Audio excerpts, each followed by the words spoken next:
صحیح البخاری میں حدیث کے راوی حضرت ابو ہریرہ رضی اللہ تعالیٰ نے فرمایا قال اللہ تبارک و تعالی ثلاثۃ انا خصمہم یوم القیامہ،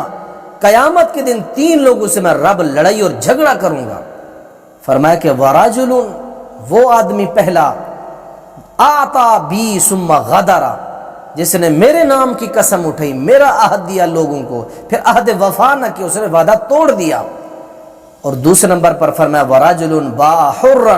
فاکل ثمنہ، جس بندے نے کسی آزاد کو غلام بنا کے بیچ دیا اور پھر اس بندے کی اس نے قیمت پیسہ کھایا، اس بندے سے میں رب جھگڑا کروں گا قیامت کے دن۔ نمبر 3 ورجل استجار اجیرا،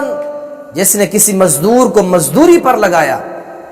واستوفى منہ، اور مکمل پورا کام اس سے لیا، لیکن جب دینے کا ٹائم آیا ولم یؤتہ